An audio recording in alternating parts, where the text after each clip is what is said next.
Some pretty crazy things are happening in crypto right now. Take a look at this. First of all, as hopefully every single one of you has already seen, the SEC just lost in their battle against Ripple. Well, they lost the battle a long time ago. What just transpired is that their appeal got denied. To be specific, Brad Garlinghouse said this: the SEC's request to file an interlocutory appeal has been denied.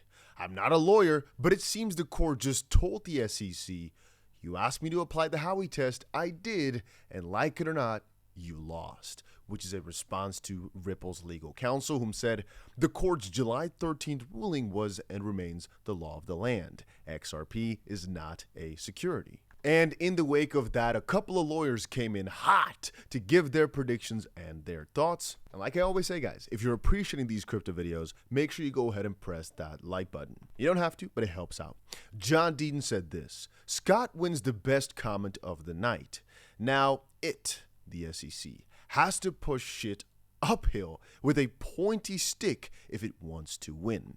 Which again refers to, like I described earlier, the idea that the SEC could appeal at any moment after the case is over. To do it inside of the case, though, was a very risky endeavor, a very risky maneuver, and it didn't play out for them. But now, the judge basically went over every single one of her decisions again, even though it's not officially an appeal, and she put the dot on the map by saying, well, I used your test and this is what came out. There's no dispute really possible because I've looked over thousands of documents and there's really no reason to go over it now again. Scott Chamberlain, a former lawyer and a lot of other things, has said, I think this is more significant than people actually realize. Yes, the SEC can appeal later, but it is stuck with shitty factual record that makes successful appeal now much more difficult. It also means the Supreme Court is a less likely destination.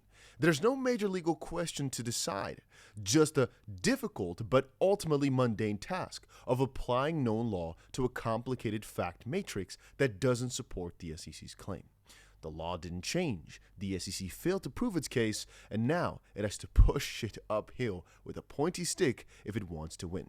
And I'm telling you guys, not from experience, but I'm telling you guys, pushing shit uphill with a pointy stick takes a long time.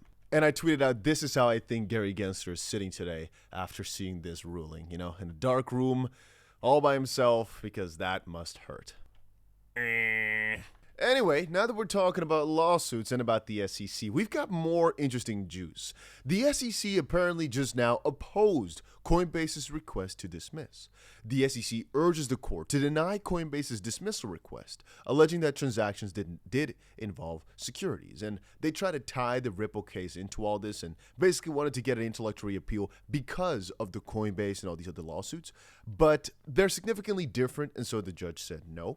Coinbase argues that SEC has not identified transactions involving the purchase and sale of securities. But as we've seen in the Ripple case, the SEC likes to argue that every single transaction on an exchange is a security transaction for some reason. And again, that's the major reason why Coinbase decided to go after the SEC to basically sue them and say, hey, let's get things straight. Go with some sort of campaign to get rules made instead of just shooting in the wind. But the SEC, time and time again, just ignores that request, which is again why Coinbase ultimately went for a lawsuit. But anyway, we've got more going on. Apparently, jury selection in the Sam Bankman-Fried trial is extending into the second day. The jury pool for the crime trial of fallen FTX founder Sam Bankman-Fried has been reduced to 50 prospective jurors. Now, the problem with finding a juror here is that, again, as you can understand, if they know anything about crypto, they most likely feel bad about the guy because they either lost money or knew about how he mistreated everybody or knew about the scam, and so they're prejudiced potentially because maybe somebody they knew or know lost money. On the opposite side, if they're too old, they might know nothing or understand nothing about this whole debacle. If they were a user, they were obviously prejudiced. If they know nothing about crypto, they are prejudiced, I guess, to just not really understand what's going on at all because it's not something very simple. Point being here, it's very hard to find the right people for the right job. You need people in the right age group that know a lot about technology and I guess economics/fraud. Because again, the case is pretty complex. You might think, well, it's just a simple fraud debacle. It's not that simple. There's a lot of moving parts with all this. And again, you want people that know a lot about investments, but on the opposite side, they cannot have been invested in this area, or at least these jurors have, at least some of them, acknowledged that they feel about Mr. Sam Bankman-Fried a certain way because they were aware of FTX or Alameda or the losses that people made. Again, if you theoretically speaking invested in crypto, FTX's collapse might have been that what caused your crypto investments to plummet, which again, you might feel prejudiced towards him for some type of way.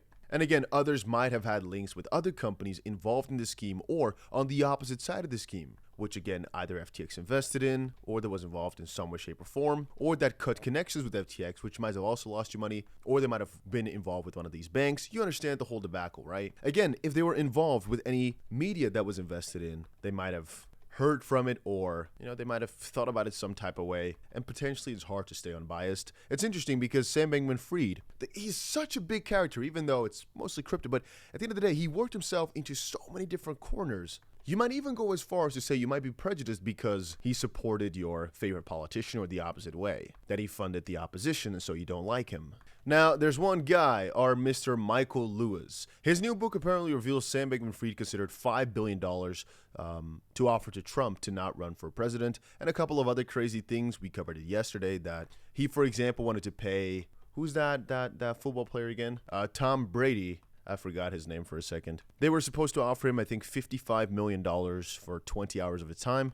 Anyway, but this guy's making his book, and if people apparently saw his documentary or interview or have been involved with him whatsoever or know about the numbers, they can also not enter. But there's actually one additional really interesting thing. Let me quickly try to find it for you in this list. Take a look. Moon Lambo just pointed out, hey, John Dean, did you see this? Wow. Well, now it all makes sense, at least. I knew Kevin O'Leary was a paid spokesperson for FTX, but this is not what I would have guessed. We all know that Mr. Kevin O'Leary was very outspoken about FTX. He used to go on every one of these shows and say, that's why I trust FTX. If I had to choose one company, I'd be blah, blah, blah, blah, blah. Sucking major ass, right? Well, apparently, his ass sucking was justified. And where I'd be in the same position, would do the exact same thing as him. I would be there with an FTX flag, an FTX tattoo in the middle of my face, with an FTX badge right here on my chest at all times, and an FTX book in my right hand every single day. Or I should rather say every single hour, because apparently 𝗕𝗏𝘀𝗀𝗃 said, now we know why Kevin O'Leary liked SBF so much. He was paid nearly $1 million per hour to shill for Sam. All-time grifter.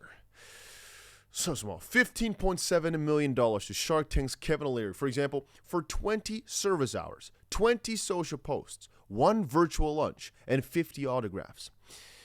$16 million. Like I said, I don't blame Kevin O'Leary.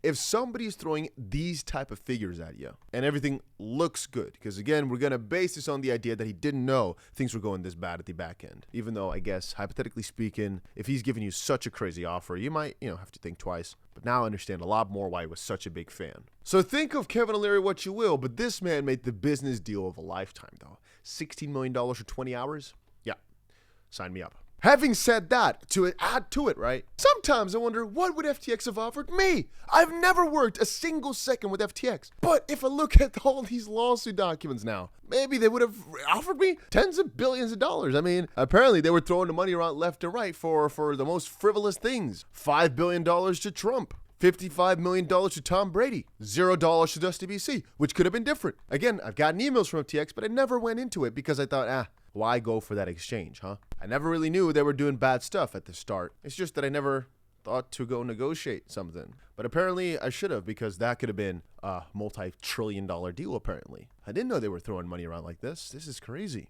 And again, I don't think many people knew up to this point just how crazy the numbers that they were throwing out were. I mean, I've known, or let's say it differently, I know some people that got some very special treatment at the FTX office. Meaning, I know some of the gyaldem, that basically were able to stay at FTX offices, get massages, food, and how do you call it? Like resting place? How do you say? Just like a home, I guess, for absolutely free because they had spare in the Bahamas, right? Can you blame them for just taking free Bahama trips for a while? no, I can't really blame them. Again, most of the people I know that were in this situation don't really have anything bad to say about FTX either. Nothing too crazy or shady was going on, at least from the looks of it, except for the fact that, well, Mr. Sam Bankman-Fried is a pretty big dork and had some weird other traits. But when I read the stories online, it seems to be way crazier than what I hear from people's first-hand experiences. And then again, I'm still amazed that regardless of how crazy things were going on there, that this man was offered $16 million. Anyway, guys, I wonder, if you were offered, all right, $1 million per hour, would you have done what Kevin O'Leary did? Just let me know in the comment section down below. I want to see people being real here. Some people will say no, because ethically it's not the right thing. If you were offered $15 million, $16 million for 20 hours of your time, would you give it? One day, all right? $16 million. Would you do it? And the second one is Tom Brady, but Tom Brady is a bigger star, right? He's one of the most influential people in sports ever, so I understand it from him a little bit more. $55 million for 20 hours. Kevin O'Leary, I guess, only got about 1/4 of the whole deal, but it makes you think how much time can be worth for some people. Do I think Kevin O'Leary is worth as much? No, frick no. But I guess Sam Bankman-Fried really wanted to lick his ass. I'm not sure why else he would give him so much. I mean, from the way I've seen Kevin O'Leary, he would have probably accepted $1 million for all these hours. Hey man, Kevin, one day every time, $1 million. He would have quickly accepted that deal because he seems to be a grifter of this sort as well. But, you know, that's my own opinion, not official. I can't call him a scammer or anything like that. But like James Plot says, I'd like just about anyone for $16 million.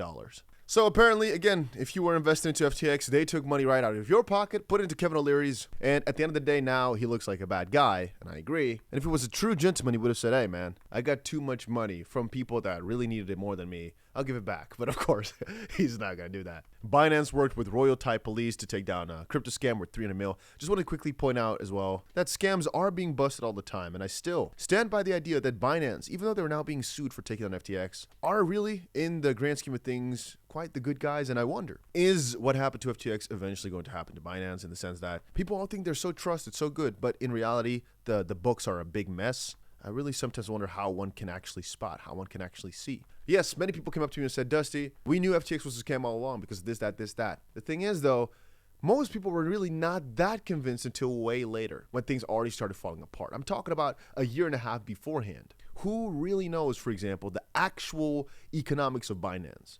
I know many Binance employees, some of them, that trust me more, basically, than Binance, if you know what I mean. Because they just don't know the details. Everything looks good, but how do you really know unless you're speaking to some of the big... But even then, I've spoken to CZ.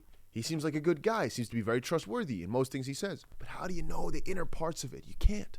Sam Bankman-Fried looked like a weirdo, but that does not mean he was doing bad business, even though he looks like a weirdo. There's a lot of geeks I've met that make the crazy programs or crazy schemes that are weird as shit. Heck, I studied econometrics, or data science, basically. A lot of people are weird, but they're smart as...